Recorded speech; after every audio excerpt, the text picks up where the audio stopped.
NEET UG പുനഃപരീക്ഷ ചോദ്യപേപ്പർ ചോർന്നെന്ന പ്രചാരണം വ്യാജമെന്ന വിശദീകരണം.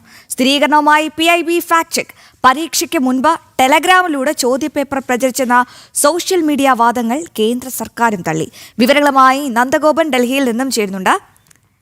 Nandan, very good morning. എന്തായാലും വളരെ പ്രധാനപ്പെട്ട വിവരങ്ങളാണ് ഇപ്പോൾ നീറ്റ് പരീക്ഷയുമായി ബന്ധപ്പെട്ട് പുറത്തു വരുന്നത്.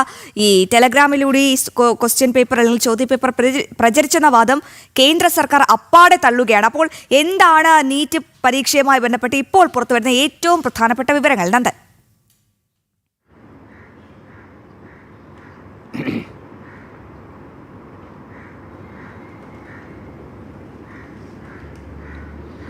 Aswathy, good morning. ഇന്നലെ ഏതാണ്ട് 23 ലക്ഷത്തിലധികം വിദ്യാർത്ഥികൾ പങ്കെടുത്ത നീറ്റ് എക്സാം. രാജ്യത്തിനകത്ത് 5000-ത്തിലധികം സെൻറ്ററുകൾ ഉണ്ടായിരുന്നു, രാജ്യത്തിന് പുറത്ത് 14 സെൻറ്ററുകൾ ഉണ്ടായിരുന്നു.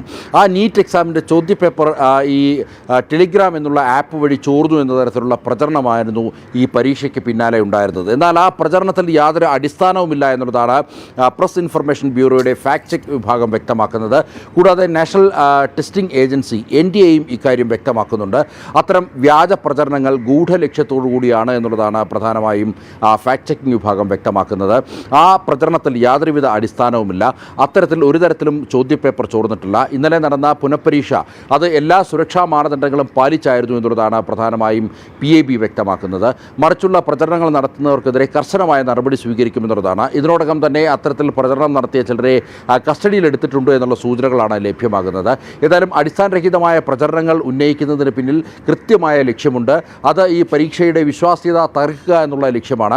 ഇതിനോടകം തന്നെ നമുക്കറിയാം CJP അടക്കം പാർട്ടി അടക്കം ഈ നീറ്റ് ചോദ്യപേപ്പർ ചോർച്ചയുമായി ബന്ധപ്പെട്ട് സർക്കാരിനെതിരെ ആരോപണങ്ങൾ ഉന്നയിക്കുന്നൊരു പശ്ചാത്തലമുണ്ട്.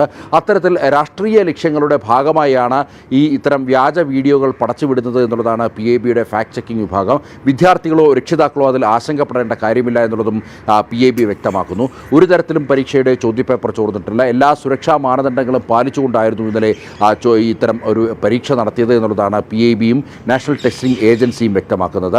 ഏതാണ്ട് 6 ലക്ഷത്തിലധികം കോർഡിനേറ്റർമാരുണ്ടായിരുന്നു. മാത്രമല്ല എയർഫോഴ്സിൻ്റെ പ്രത്യേക വിമാനങ്ങളിലായിരുന്നു ചോദ്യപേപ്പർ എത്തിച്ചിരുന്നത്. അത് ബാങ്ക് ലോക്കറുകളിൽ വെച്ച് അതിനുശേഷം GPS ഘടിപ്പിച്ച വാഹനങ്ങളിലായിരുന്നു അത് പരീക്ഷാ സെൻറ്ററുകളിലേക്ക് എത്തിയത്. ഒബ്സർവർമാരും അതേപോലെ തന്നെ പ്രത്യേക ഉദ്യോഗസ്ഥരും ഇതുമായി ബന്ധപ്പെട്ട നിരീക്ഷണങ്ങൾ നടത്തിയിരുന്നു. മാത്രമല്ല സുരക്ഷാ ഏജൻസികളുടെ ഭാഗത്തു നിന്നുമുള്ള കൃത്യമായ പരിശോധനകളും ഉണ്ടായിരുന്നു. ഇതിനൊക്കെ അപ്പുറത്തേക്ക് മറ്റ് വാദമുഖങ്ങളെല്ലാം അടിസ്ഥാനരഹിതമാണ് എന്നുള്ളതാണ് പ്രധാനമായും PIBയുടെ ഫാക്ട് ചെക്കിംഗ് വിഭാഗം വ്യക്തമാക്കുന്നത്. അശ്വതി. എന്തായാലും നീറ്റായി തന്നെയാണ് നടത്തിയത്. പലതരത്തിലുള്ള അപവാദ പ്രചാരണങ്ങൾ നടക്കുന്നുണ്ട്. പക്ഷേ അതെല്ലാം തള്ളുകയാണ് കേന്ദ്ര സർക്കാർ എന്നുള്ളതാണ്. ടെലഗ്രാമിലൂടെ അത്തരത്തിൽ ഈ ചോദ്യപേപ്പർ പ്രചരിച്ചിട്ടില്ല. ആ വാദം പൂർണ്ണമായും തള്ളുകയാണ്. അത് വ്യക്തമായ തെളിവുകളുടെ അടിസ്ഥാനത്തിലാണ് കേന്ദ്രം തള്ളുന്നത്. അപ്പോൾ ഈ പാർട്ടിയുടെ ചില വാദങ്ങളൊക്കെ ഉണ്ടല്ലോ, അതൊക്കെ അവരുടെ ഏറ്റവും പ്രധാനപ്പെട്ട ആയുധം എന്ന് പറയുന്നത് ഈ നീറ്റ് പരീക്ഷയുടെ ചോദ്യപേപ്പർ ചോർന്നു എന്നതാണ്. അതായത് ഈ ചത്ത കിളിക്കുന്നതിന് കൂടെന്നൊക്കെ പറയും. ഏതാണ്ട് അതുപോലെയാണ് ഈ പാറ്റകളുടെ കാര്യം. അപ്പാടെ പൊളിഞ്ഞടങ്ങി പോയി. ഇനി നമുക്ക് അവരെ വിടാല്ലേ?